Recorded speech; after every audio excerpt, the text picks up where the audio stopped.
मग काय आमचं काय फुटबॉल करतात तुम्ही? टाइमपास चाललाय इकडे, आम्ही येतो कशाला इथे या सभागृहामध्ये? की राज्यमंत्री तरी इथं उपस्थित पाहिजे आणि मंत्री तरी उपस्थित पाहिजेत. मंत्री उपस्थित नसतील तर राज्यमंत्र्यांनी इथं कंपल्सरी उपस्थित राहिलंच पाहिजे. हा नियम आहे. करतायत.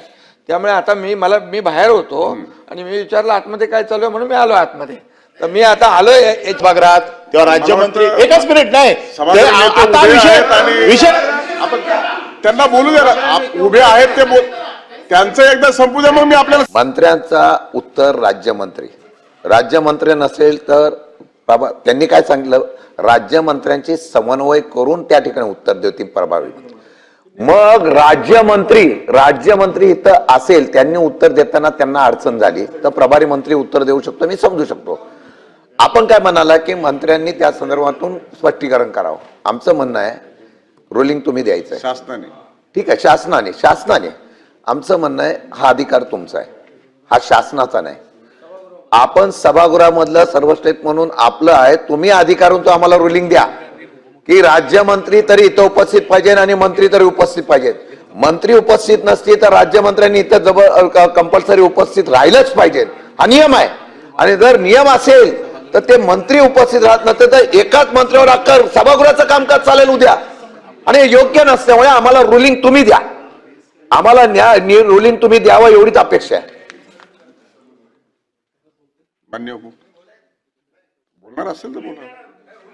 मी हे सांगितलेलं आहे. ऐका खरं म्हणजे सभासदांची जी काही अडचण होऊ नये, त्यांच्या प्रश्नांना न्याय मिळावा म्हणून ही व्यवस्था केलेली आहे.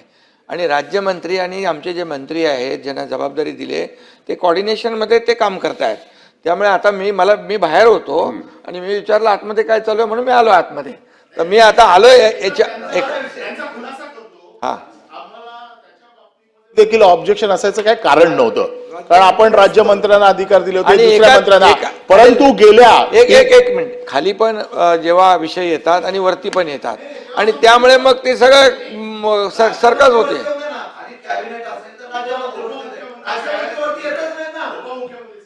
बरेच वर्ष या सभागृहात आपल्याला माहिती आहे, मंत्री जेव्हा बिझी असतात खालच्या सभागृहात तेव्हा राज्यमंत्री एकच मिनिट नाही आता विषय आपण त्यांना बोलू द्या. उभे आहेत ते त्यांचं एकदा संपू द्या, मग मी आपल्याला संधी देतो. सभागृह नेते आणि उपमुख्यमंत्री उभे आहेत, बोलू द्या 2 मिनिटं बोलू द्या. विषय एकच आहे. का विषय आला हा की उपमुख्यमंत्र्यांनी आपले अधिकार, माननीय मंत्री उदय सामंत राज्यमंत्री नसतील तर त्यांनी यावं उत्तर द्यावी. परंतु माझ्या गेल्या 4 अधिवेशनाचा अनुभव असा आहे की जिथे मी राईट ऑफ इन्फॉर्मेशन मध्ये माहिती दिली, जिथे इथे सभागृहात मान्य केलं कारवाई करतो म्हणून, परंतु ठरवूनच की कारवाई करायचीच नाही. मुंबई महानगरपालिकेचे मी कमीत कमी 7 ते 8 विषय दिले.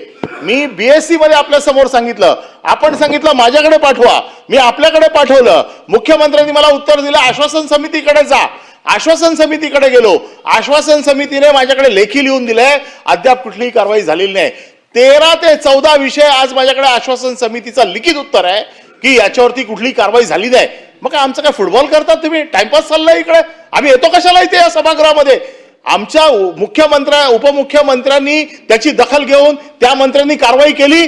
आम्ही हा विषय मांडणार पण नाही आपल्याकडे, पण फक्त अधिवेशन काळामध्ये यायचं आणि आम्हाला काय म्हणजे टाइमपास म्हणजे हलक्यात घेऊन की बाबा ह्यांचं काय करायचंच नाही. राईट ऑफ इन्फॉर्मेशन दिलेल्या माहितीवरती ऍक्शन होत नाही आणि आश्वासन फक्त द्यायचं की आम्ही कारवाई करतो, या अधिवेशनाच्या शेवटच्या दिवसापर्यंत कारवाई होईल. असे कित्येक विषय मी आपल्याकडे आहेत. आपल्याकडे मी पत्र दिलेले आहेत. मागच्या अधिवेशनामध्ये जे विषय निघाले आहेत, चौकशा समित्या लावलेल्या आहेत, त्यांच्यावरती कुठली कारवाई होत नाही. काय चाललंय का सभागृहात? मग आम्ही यायचं कशाला? आणि म्हणून आज आम्ही हा घटनात्मक विषय तुमच्याकडे आणलेला आहे 14 आयुधाच्या माध्यमातून. आमच्या मुख्यमंत्र्यांनी ताबडतोब दखल घेऊन कारवाई झाली, आमचं म्हणणंच येणार नाही त्याच्यामध्ये. सभापती महोदय, ताबडतोब दखल घेतली म्हणून मी आलोय आणि म्हणून आता त्यांचा जो काही बॅकलॉग राहिलेला आहे, मी आता शंभूराज देसाईंना सांगितलंय की जे तुमचे प्रश्न इथे जे उत्तरं दिलेली आहेत किंवा बैठका घ्यायची आहेत या सर्व द्या आणि 1 महिन्यामध्ये त्याची सगळी आपण पूर्तता करू. मी स्वतः वैयक्तिक लक्ष घालतो.